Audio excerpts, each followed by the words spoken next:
Okay, so I'm taking, these are the return pipes that we took off previously, and as you can see we put some bolts in the end just to stop further leakage, and I'm just going to tuck them out of the way here onto the top of the tank just so that they're out of the way whilst I can access to the radiator lower hose clamp.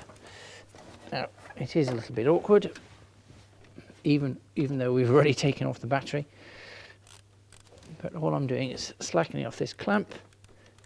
We've already drained the coolant out, and in theory this pipe should just slide off, but again, as is normally the case when cars have been built for a long time, things tend to seize into place, even though, there we are. So the clamp is now completely free. This is a nice stainless clamp, and you'll find that the pipe, the hose, tends to seize onto the steel pipe. What you can do is run a small screwdriver in between the two just to free it off. But access, of course, is as usual awkward. So I'm just running a small screwdriver just around where it was clamped to hopefully free off the lower hose. And as soon as I've got it to move, which I have now, I'll now go across and take off the top hose. Okay, I'm now going to take off the top hose as part of the process of removing the radiator. So we've got one clamp there.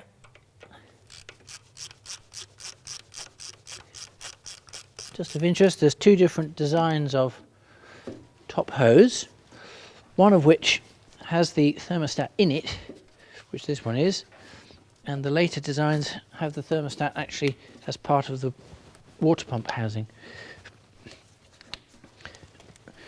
As usual, in this instance, the hose doesn't want to come off,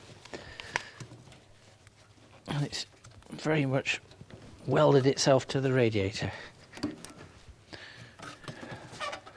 There we go. So here we have the thermostat in the top hose, held with this clamp. Okay, so that's top hose off. Now I'm just going to undo the radiator mounts, which are these two bolts at the front into captive nuts, and they are particularly awkward to get at.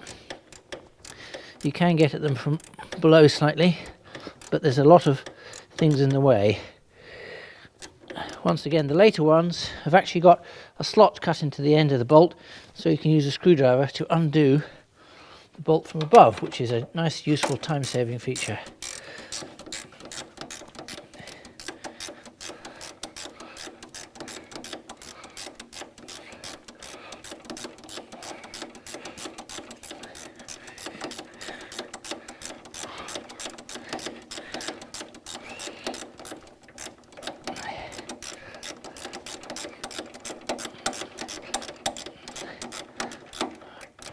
Nice little ratchet spanner here, very useful.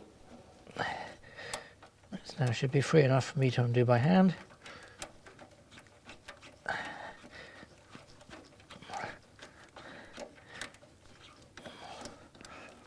And pull the bolts through. The final bracket on the top, which supports the radiator, will also need to be undone. Final bolt is the radiator top clamp bolt, M5, and it is adjustable on the top bracket here, which you may need to do when on assembly to allow the fan to clear the shroud. So if you've got a noise on startup after you've refitted your radiator because the fan's hitting the shroud, this is the one to adjust. Okay, so everything's off and it's loose. I can now lift the radiator out through the front, with the final proviso that it's still slightly attached to this rear hose, which is, of course, awkward. There we are. Come off now. And you have to lift it out front clearing the hose. There we go.